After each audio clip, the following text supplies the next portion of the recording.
Hey guys, welcome back. So now getting back into the Intergalactic Empire of Wakanda, and so where at this point we've covered T'Challa getting his memories back, and now it's time for the king to come home. So let's get into it. But first, if you're new to the channel, be sure to subscribe to catch the spills every week, and don't forget to hit that bell up top so we can squat up in the comments for the first hour. Alright, so jumping right back in, well, we had seen Bast use the resources that she could with getting help from the Genju and also connecting with the ancestors to restore T'Challa's memories, and Bast essentially needing all of this assistance because of the tremendous amount of her power which was stolen by Emperor Killmonger. And so now even though this process took a lot of time to do, they did complete it before the arrival of the Emperor who was coming to get his daughter back. But during this time that T'Challa was having his memories restored, you also have Farouk, who's the regent of Agwe, who called for a meeting with M'Baku, the commander of the Maroons. And so now Farouk called this meeting to propose a crazy idea to M'Baku, because during this time with them being well aware that the Emperor is on his way, Farouk saw this as an opportunity to take down the Emperor when he arrives in a surprise attack, which actually involves blowing up the planet in order to take him out. And not that it would be done to the point where he's sacrificing his own people, or the Genju for that matter, because even with doing so, he's made provision to do a planetary evacuation so that the Emperor and his forces would be the only casualties. And although M'Baku was very hesitant to do this, he did agree to Farouk's plan. But also in addition to this, Eden, who is now the Manifold, but who also is at this point no longer under the influence of the Emperor, but with Eden still having the Manifold suit, he now uses the weapon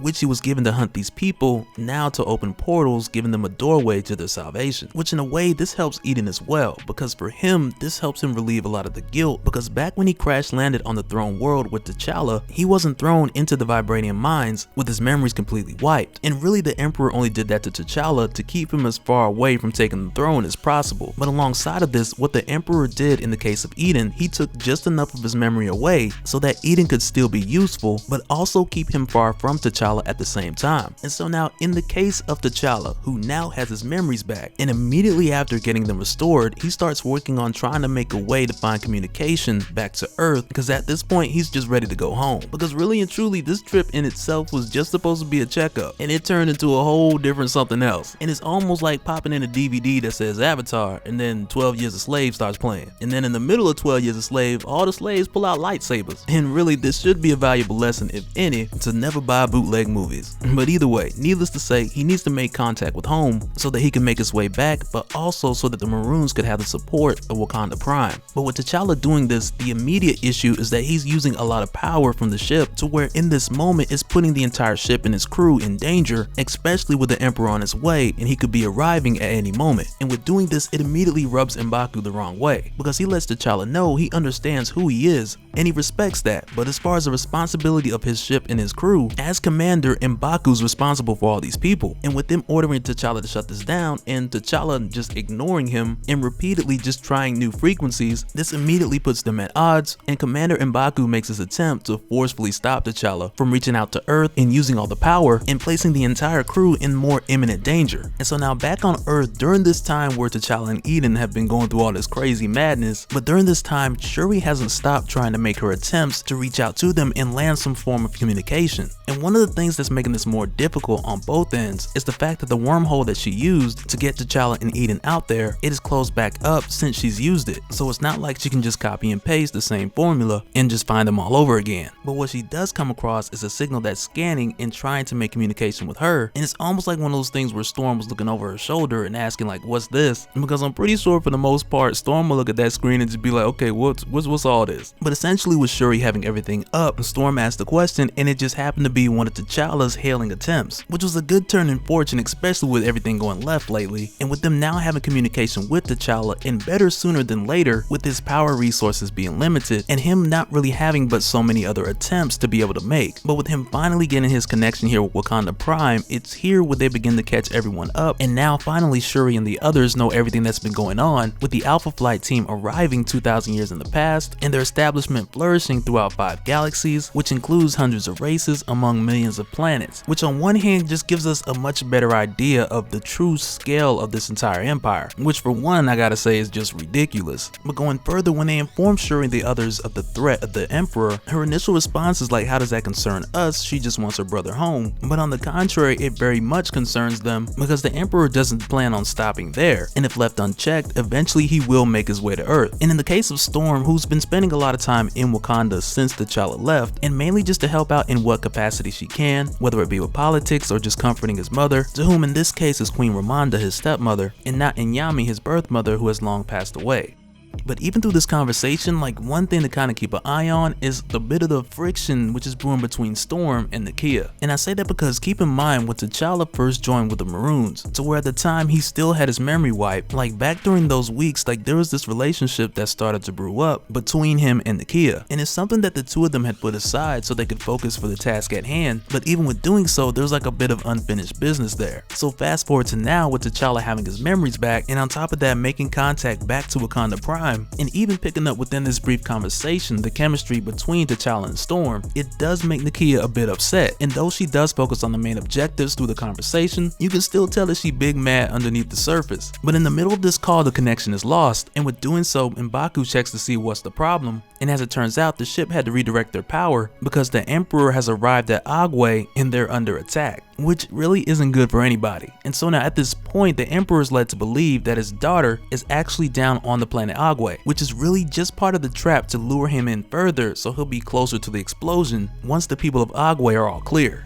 And with the Emperor's sudden arrival, this is happening before they essentially got everyone evacuated. And because of this, to lend an assist, Bast helps out by making the Emperor's fleet attack their own ships, which at this point for her is like the least she can do with the limited amount of power that she has remaining. But even with doing this, and it helps out tremendously, but even with doing this, it also alerts the Emperor to what Bast is doing, and it's really like that moment that it puts it on his radar that she's after him too. But when he also sees how the Maroons and the people of Agwe are moving, he then sets his long-range targets onto the people that are on Agwe who are trying to evacuate. And at this moment, he's not so much seeing that it's a trap, but rather he thinks that they're just trying to escape out of fear from his arrival. And I mean, he's not wrong because that's partially true, but what he doesn't realize with launching his attack on Agwe, that this then causes Farouk to start the detonation early, with Farouk being in fear that he may miss this opportunity. But even with doing so, Farouk hails Commander M'Baku, letting him know that now, at least with all the Maroons on their ship, that Farouk is going to take his shot and detonate the planet. And when he does this, it's like he just gave the Maroons just enough time to get out of the way. And for the Emperor, who believes that all of this is just an evacuation protocol, with him seeing the other Maroon ships just fly by him left and right, but when he looks down at the planet Agwe, he realizes that all of this was much more than that. But of course, by the time he realized this, it was much too late, with the planet exploding, destroying the Emperor's ship, and the Maroons getting away. And so now not long after this, the Maroons get the resources they need to prepare a galactic bridge so they can make their jump to Earth. And just before they do, Nakia expresses to T'Challa that she don't necessarily want to go. And he of course understands why, but he expresses to her that he does need her to be an ambassador, mainly because of her experience working for the Emperor, and because of this all the knowledge she has of the Empire, because she's one of the few who joined the Maroons who didn't have her memory wiped. So for this reason, it would be extremely helpful with everything that she still knows. But even with doing this, he apologizes to her because there is this whole elephant in the room, because initially with him not wanting to go the king route, he expressed to her before that the two of them could have just gone on the run, they could have had some sort of life together, but as we know, like realistically, because who they are, they couldn't just walk away from the fight. And even without him going too much into detail about it,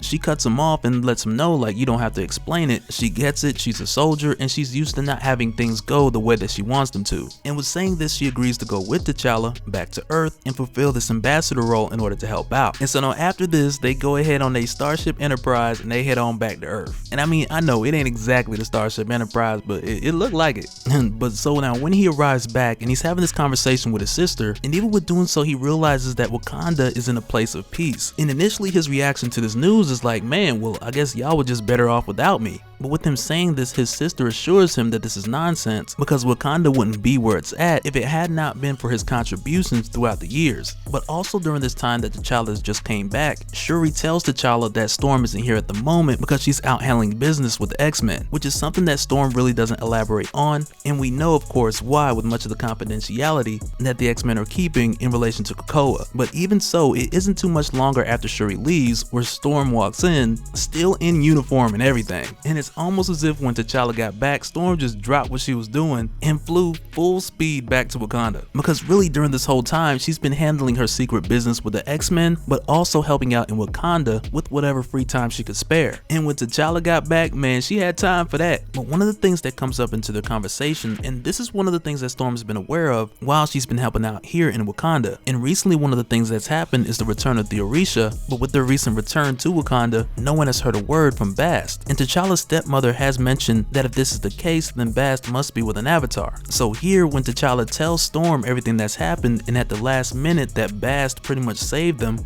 and then Storm is like, whoa, wait, where is Bast? And it's here where he fills in Storm about the whole situation with Bast using the body of Killmonger's daughter. And so now, speaking of the devil, during this conversation, Okoye gets a report for an anomaly aboard the Wakanda, the maroon ship. So she sends somebody to check it out and even to double check to see what it is, because you can never be too safe when you're parking a ship from the far reaches of space and you don't know where it's been. But what ends up happening during this last inspection, the dude inspecting the ship just gets snatched up by a symbiote. And this is where we find out that the symbiote of the late Emperor Killmonger stowed away on the Wakanda ship and made its way to Earth with T'Challa and the other Maroons. And so now, just to be clear, this isn't just his symbiote, but this is also the consciousness of Emperor Killmonger bonding with this dude and using his body, and just for a short while, because not after long he's gonna put a team together and very much likely look for the body of the Killmonger who died here on Earth. But that'll do it for this one, guys. You know what, like, I wouldn't be mad if we got absolute Killmonger up in here, because Carnage is a god, Killmonger's a god, they both got symbiotes,